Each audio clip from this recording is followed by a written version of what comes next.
اسما بنت ابو بکر بن ابو قحافہ عثمان بن عامر بن عمر بن کعب بن سعد بن تمیم بن مرہ بن لوئی القریشی. قبیلہ قریش سے ہی ان کا تعلق ہے. قبیلہ قریش کی شاخ لوئی، اس سے ان کا جو سلسلہ نسب ہے وہ ملتا ہے. صحیح. جو ان کے نانا تھے عبد العزیٰ، وہ قریش کے رؤساء میں ان کا شمار ہوتا ہے. اور جیسا کہ ان کی زبیر بن العوام رضی اللہ تعالیٰ عنہ سے ٹوٹل 8 اللہ تبارک و تعالیٰ نے ان کو اولادیں عطا فرمائی تھی، جن میں سے 5 بیٹے تھے اور 3 بیٹیاں تھیں. جو سب سے بڑی بیٹی تھی وہ جو بڑے بیٹے وہ عبداللہ بن زبیر تھے. ان کے بعد خدیجۃ الکبریٰ سلام اللہ علیہا ان کا نام آتا ہے، لیکن روایات میں ان کے متعلق یہی آتا ہے کہ وہ بچپن میں ہی اس دنیا فانی سے وصال فرما گئی تھیں. عروہ بن زبیر، اس کے بعد منظر بن زبیر، ام الحسن، عائشہ بنت زبیر اور مہاجر بن زبیر اور عاصم بن زبیر. جو تاریخ میں جنہوں نے ایک مقام اللہ تبارک و تعالیٰ نے جن کو عطا کیا وہ عبداللہ بن زبیر اور عروہ بن زبیر تھے. باقی جو تھے وہ کچھ بچپن میں وصال کر گئے اور کچھ کے متعلق تاریخ جو ہے وہ خاموش ہے. حضرت اسما بنت ابی بکر رضی اللہ تعالی عنہ، ان کا جو لقب ہے وہ ذات النطاقین ہے. ذات النطاقین کے لقب سے نبی کریم صلی اللہ علیہ وسلم نے ان کو نوازا تھا. اور اس کا پس منظر کچھ یوں ہے کہ جب نبی کریم صلی اللہ علیہ وسلم نے ہجرت کا قصد کیا اور اپنے یار کے ساتھ، یار غار کے ساتھ غار سور میں پناہ لی، اس وقت جو خاتون نبی کریم صلی اللہ علیہ وسلم اور حضرت ابوبکر صدیق رضی اللہ تعالیٰ عنہ کو کھانا پہنچاتی تھی وہ اسما بنت ابی بکر تھی. سبحان اللہ سبحان. جب کھانا باندھا تو کھانا اس برتن میں ڈالا تو اس برتن کا منہ بند کرنے کے لیے کوئی رسی کوئی چیز تھی نہیں. تو جو کمر بند ہے اس کو نطاق کہتے ہیں عربی میں. تو ان کا جو کمر بند تھا اس کو اتارا اور اس کو 2 حصوں میں تقسیم کیا، 2 ٹکڑے کیے. ایک کے ساتھ جو سالن تھا یا جو ہانڈی تھی اس کا منہ باندھا اور دوسرے کے ساتھ جو مشکیزہ تھا جس میں پانی بھرتے تھے اس کا منہ باندھا. جب نبی کریم صلی اللہ علیہ وسلم کی بارگاہ اقدس میں وہ کھانا لے کے حاضر ہوئیں تو نبی کریم صلی اللہ علیہ وسلم نے دیکھا کہ سیدہ اسما بنت ابی بکر نے اپنے قمر بند کے ساتھ، اپنے نطاق کے ساتھ اس کو 2 ٹکڑوں میں کر کے ایک کے ساتھ کھانا باندھا ہوا ہے اور ایک کے ساتھ مشکیزہ باندھا ہوا ہے. تو نبی کریم صلی اللہ علیہ وسلم کو ان کی محبت کا یہ انداز اس قدر پسند آیا کہ نبی کریم صلی اللہ علیہ وسلم نے ان کو ذات النطاقین کے لقب سے نوازا. سبحان اللہ سبحان اللہ. اچھا آپ صاحب، آپ مجھے بتائیں کہ سیدہ اسما بنت ابی بکر جن کی پرورش ہی ایک ایسے گھر میں ہوئی ہو کہ جہاں پہ جس گھر پہ وفا کو ناز ہے، جن شخصیات پہ وفا کو ناز ہے، ان کے فضل و کمال تو بے شک وہ اعلیٰ درجے پہ ہوں گی. تو جیسے ہم پچھلے پروگرام میں آپ بتا رہے تھے کہ ہمارا مقصد صرف یہ ہوتا ہے کہ وہ جن چیزوں میں کچھ ممتازیت جو حاصل ہے. تو آپ مجھے بتائیں کہ سیدہ اسما بنت ابی بکر رضی اللہ تعالیٰ عنہن ان کے فضل و کمال کے حوالے سے کچھ السابقون الاولون میں سے. اچھا بھائی، واہ واہ واہ. 18ویں نمبر پہ اسلام قبول کرنے والی صحابیاں ہیں. یہ بڑی نالج والی بات ہے، یہ میں نے بھی آج پہلی دفعہ سنی. 18ویں نمبر پہ اسلام قبول کرنے والی صحابیاں ہیں. ٹھیک. اور ان کا ایک اعزاز یہ بھی ہے جس پہ یہ خود فخر کرتی ہیں کہ جو میرا بیٹا ہے عبداللہ بن زبیر، اس کے منہ میں جو پہلی غذا گئی، اس کے پیٹ میں جو پہلی غذا گئی وہ لعاب دہن تھا. اور وہ لعاب دہن بھی کس کا؟ لعاب دہن کہا ہی سرکار کے لعاب کو جاتا ہے. جی جی جی. اصل میں معاملہ کچھ یوں ہے عثمان بھائی کہ جب نبی کریم صلی اللہ علیہ وسلم ہجرت کر کے مدینہ میں آ گئے تو کچھ عرصہ تک مدینہ منورہ میں جتنے بھی مہاجرین تھے کسی کے ہاں اولاد پیدا نہ ہوئی. صحیح. تو اس بات پہ جو یہود تھے نصارہ تھے وہ دعویٰ کرنے لگے کہ ہم نے جادو کیا ہے, اس جادو کی وجہ سے مہاجرین کے ہاں اولاد پیدا نہیں ہو رہی, یہ ہوگی بھی نہیں. اس دور میں مدینہ منورہ میں جو پہلا بچہ پیدا ہوا وہ سیدہ اسماء بنت ابی بکر کے ہاں پیدا ہوا.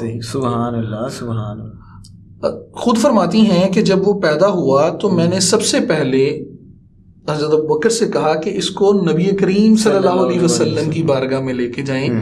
تو حضرت ابوبکر صدیق رضی اللہ عنہ ہاتھوں میں اٹھایا اور مدینہ کے اندر پکار کے چیخ کے اعلان کر رہے تھے, اور اعلان کرتے کرتے بارگاہ اقدس میں پہنچے تو نبی کریم صلی اللہ علیہ وسلم نے کھجور منگوائی, اس کھجور کو اپنے منہ مبارک میں ڈالا, اس کو چبایا اپنے دانتوں کے ساتھ, اس کو نرم کیا اور پھر وہ نکال کے سیدنا عبداللہ بن زبیر رضی اللہ تعالیٰ عنہ کے منہ میں ڈالی.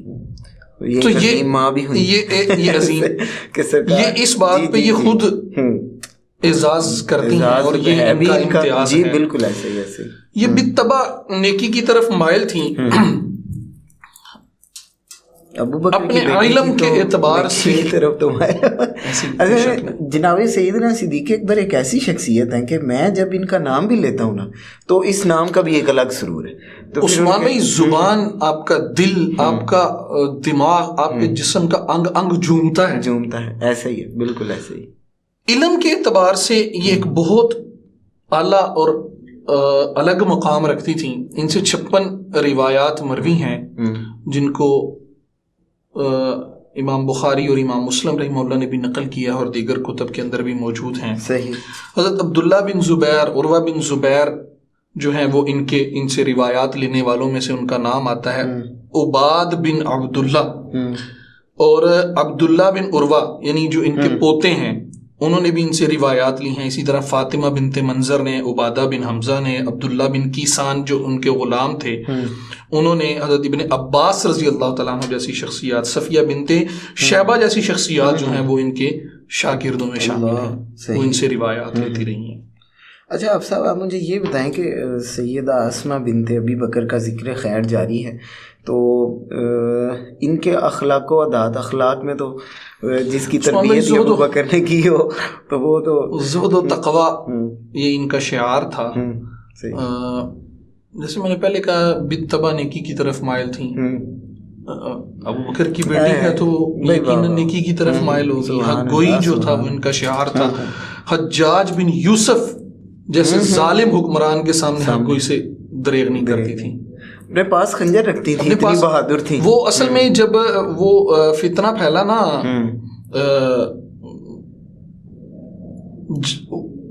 میرے ذہن میں نہیں آ رہا اس فتنے کا نام, وہ جب فتنہ پھیلا تو اس فتنے کے تعاقب میں بد امنی پیدا ہوئی. یہ سعید بن المسیب رضی اللہ تعالیٰ عنہ اس وقت جو تھے وہ غالباً سعید بن المسیب رضی اللہ تعالیٰ, سعید بن العاص رضی اللہ تعالیٰ وہ اس وقت امیر تھے. تو ان کے دور میں جب فتنہ پھیلا نا تو اس فتنے کے جو تناظر میں بد امنی جو تھی وہ عروج پہ تھی. جب بد امنی عروج پہ آئی تو سیدہ نے اپنے پاس خنجر رکھنا شروع کر دیا کہ اگر کوئی چور, کوئی ڈاکو, کوئی بھی میرے گھر آیا تو میں اس کے ساتھ اس کا پیٹ چاہتا ہوں. عورتوں کے حقوق یہ بہادری کی بھی یہ بہادری کی بھی جو ہے وہ ایک. اسی طرح صابر تھیں. ان کے صبر کی مثال اس سے زیادہ کیا ہوگی کہ جب حجاج بن یوسف نے ان کے بیٹے حضرت عبداللہ بن زبیر رضی اللہ تعالیٰ عنہ کو شہید کروایا تو شہید کروانے کے بعد صرف شہید نہیں کروایا بلکہ ان کی گردن کو الگ کر کے تو نیزے پہ لٹکایا. صرف یہ مقصد سیدہ اسماء بنت ابی بکر کو توڑنا تھا, ان کی بہادری کو اور ان کے اس کو صبر کو توڑنا تھا کہ وہ مطلب جو ہے وہ جھکیں, لیکن یہ نہیں جھکی. اور جب آئیں میدان کے اندر اور جب دیکھا کہ بیٹے کا سر نیزے پہ لٹکا ہوا ہے تو آنسو نہیں بہائے, نوحہ نہیں کیا, بڑے صبر سے کہا کہ سارے شاہ سوار جو تھے وہ اپنی سواریوں سے اتر گئے ہیں, میرا بیٹا ابھی بھی سواری پہ موجود ہے. تو یہ ان کے صبر کا عالم تھا.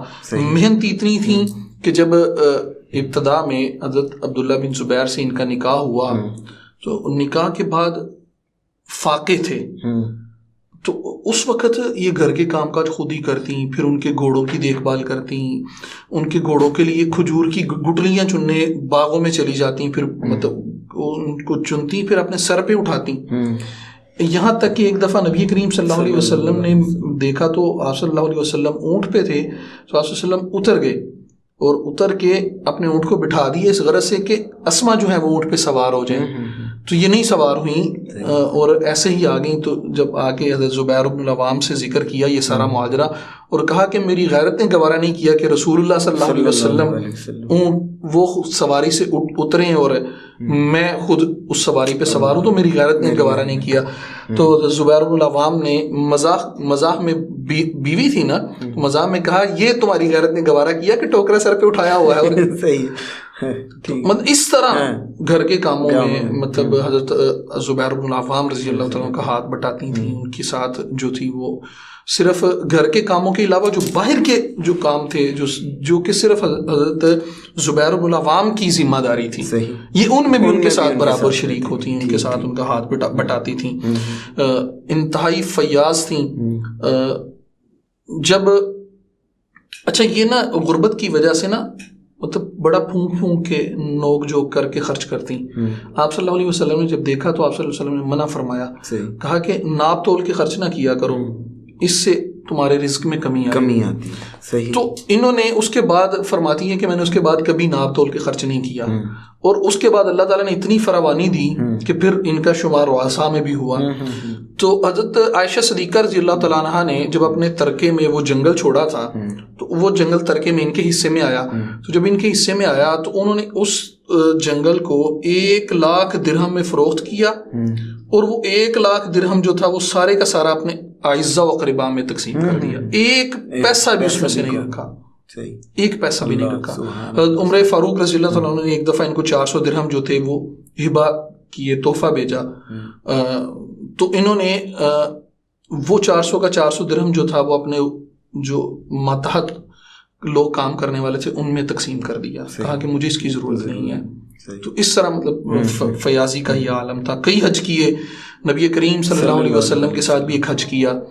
تو اپنی آخری عمر میں بھی ان کو وہ سارا کچھ یاد تھا، بیان کیا کرتی تھی کہ میں نے نبی کریم صلی اللہ علیہ وسلم کے ساتھ جو حج کیا وہ مینا میں کس طرح مطلب اس کے جو ارکان تھے وہ کس طرح ادا کیے، اسی طرح مطلب عرفات میں کس طرح، اور جو رمی کی وہ کس سارے جو اس کے ارکان تھے وہ بیان کیا کرتی تھی آخری عمر میں بھی. تو حافظے کا یہ عالم تھا. اور تقدس کا جو ان کا چرچا تھا وہ تو زبان زد عام تھا. لوگ آتے تھے ان سے دعا کروانے کے لیے کہ آپ دعا فرما دیں اللہ تعالیٰ میرا یہ مسئلہ حل کر دے. تو دعا فرماتی تو مسئلہ حل ہو جاتا. بیمار ہوتے تو لوگ ان سے دم کروانے آتے، دم کرتی تو اللہ تعالیٰ شفا دے دیتے. پانی چھڑکتی، دم کر کے پانی چھڑکتی تھی. تو یہاں پہ کچھ لوگ جو کہتے ہیں کہ دم کی اسلام میں کہیں پہ گنجائش نہیں ہے، تو وہ تو سیدنا اسماء بنت، اور پھر فرماتی ہیں کہ مجھے نبی کریم صلی اللہ علیہ وسلم نے کہا، مجھے نبی کریم صلی اللہ علیہ وسلم نے کہا کہ جب بخار ہو تو سورہ فاتحہ پڑھ کے مطلب پانی کو پھینکو. پانی جو ہے وہ بخار ہے یہ جہنم کی آگ میں سے ہے، جہنم کی تپش میں سے پانی جو ہے وہ اس کو ٹھنڈا کرتا ہے. صحیح. تو یہ اس طرح مطلب یہ چیزیں جو ہیں وہ اس سے ثابت ہوتی ہیں روایات سے. انتہائی سادہ تھیں، فراوانی کے بعد بھی اپنی جو زندگی ہے وہ سادگی میں گزاری ہے. اچھا آپ صاحب اتنی عظیم ماشاء اللہ خاتون ہے، آپ مجھے یہ بتائیں کہ حضرت سیدہ اسماء بنت ابی بکر کا وصال پاک کہاں پہ ہوا؟ ان کا جو وصال ہے وہ مکہ مکرمہ میں ہوا تھا.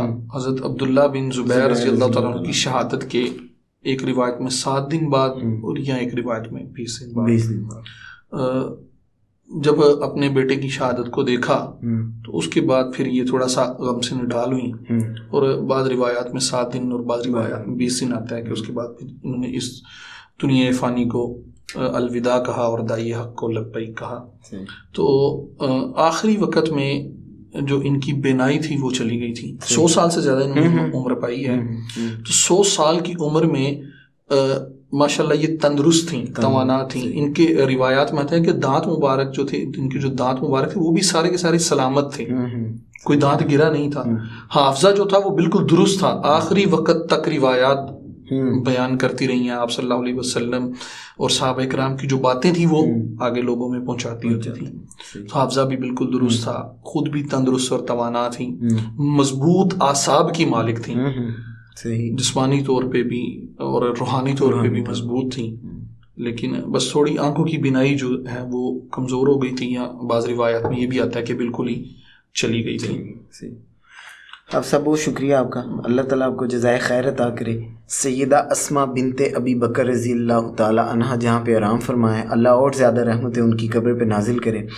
آج اس دعا کے ساتھ اپنے پروگرام کا اختتام کر رہا ہوں کہ اللہ کریم ایک حاجر و عمرہ ہم ایسا بھی کریں کہ ہم اپنا احرام قبلہ اول سے پہنیں اور حرم مکہ کی طرف سفر کریں. اللہ کریم فلسطین کے مسلمانوں کی مدد فرمائے. آج پروگرام پیش کرتے ہوئے کہیں کوئی غلطی، کوتاہی، غفلت ہوئی تو میں اپنے اللہ کی بارگاہ سے معافی کا خواستگار اور توبہ کا طلبگار ہوں. اگلے پروگرام تک کے لیے اجازت دیجیے. والسلام علیکم ورحمۃ اللہ وبرکاتہ.